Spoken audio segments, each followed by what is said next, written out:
are just some things around calling out other people too about their behavior that I just kind of wanted to talk with you a little bit about, because I feel like sometimes it feels mean-spirited even though it's not. And I think that's also something that, or it might not be, maybe it is. I don't know. You never know someone's heart, you know? You can only guess by how they present the information that they're sharing. Mm-hmm.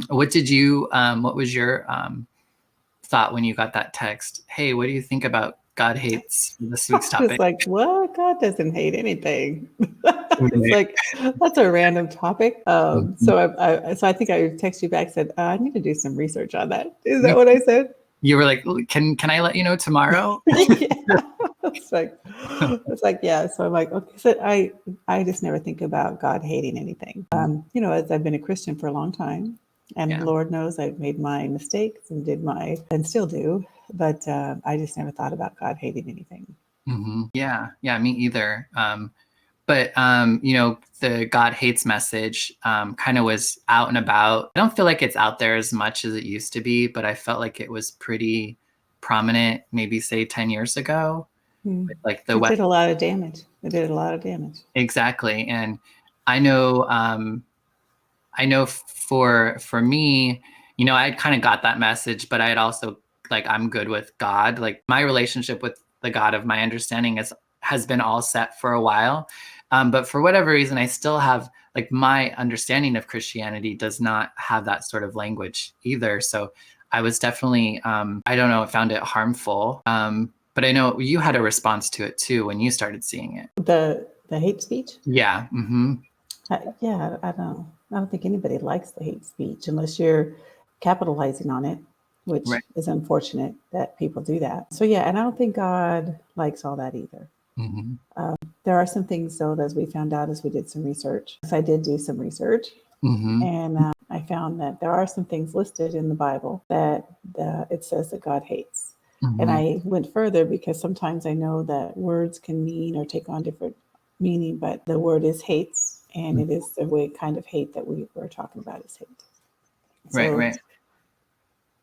So those are some things that we can share those things, and in addition to engaging on people's experiences. Yeah, we would love to hear from folks. So if you have some thoughts on God hates, whether you believe God hates or what you think God hates, or if you just want to talk about it in general, or even just what your thoughts were when you read that or hear that. Yeah. Well, I'll just share the passage that I found because I was surprised. You always start with the Google search. God I know hates in the Bible. When you messaged me last night, you said, I found it. There's some verses where it says God hates. And I was like, oh, shoot. I was like, I don't know what to do with this. Yeah. So I started Google, and then I went to, there's a lot of resources online. So if you're ever looking for something in the Bible, Google's a great resource just to pull up a bunch of scriptures. If you want to go deeper than that, there's a lot of tools out there. One of the ones I like to use is the Blue Letter Bible. One of my friends turned me on to it, and I like it. And what it does is it lets me compare the translations to the Hebrew. So I can actually look up the Hebrew meaning to the words and make sure that something's not being taken out of context, which is what I thought. Hate is pretty aggressive word. So I thought that's got to be dislike, it's got to be frowned upon, whatever. I didn't. So when I looked at it, it was actually hate. So looks like we have a comment. Is it? You want me to go into it first? It's up to you. What do you think? Should we read the passage or? Yeah. Okay. So Anita Woodward says, good morning. Thanks for joining us too. She said that statement hits me on a personal level. Growing up with close family members always saying things like, God will not love you if you ... or God hates little girls who aren't proper. So many to list. But they used it as a tool to control me with fear. It was not easy growing up with that hanging on me. Yeah. A lot of people grew up with the word of God being used as a tool to manipulate and to control. That's unfortunate. Yeah. I still see it used in that capacity today. Yeah. Which is sad. It's like the fear of hell or whatever. It's just like, and fear only lasts like fear only lasts so long. Because once you go a while without having the impact of it, I don't know, fear just goes away. It's not a healthy or good way, I think, to get a message across, if you will. But yeah.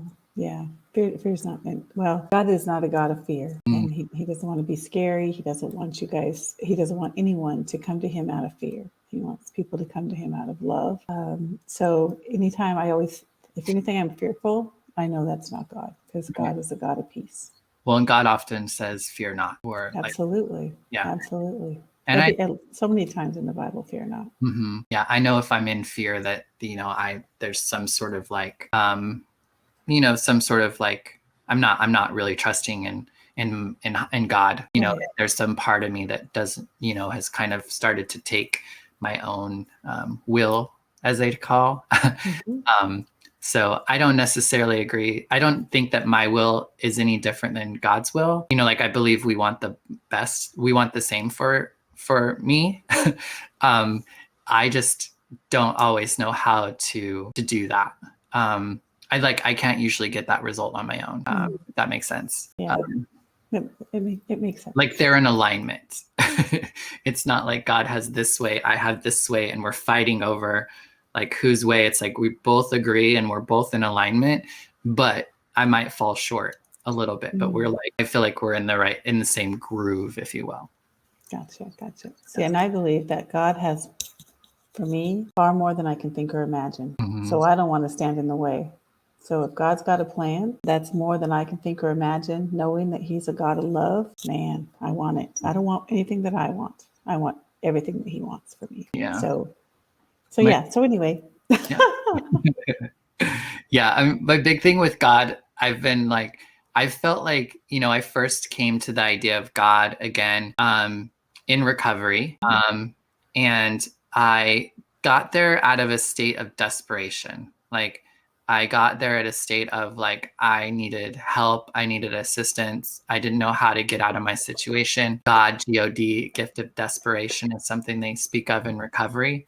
And a big part of recovery is there's, at least in 12-step, which is what I participate in, there's a spiritual component to it.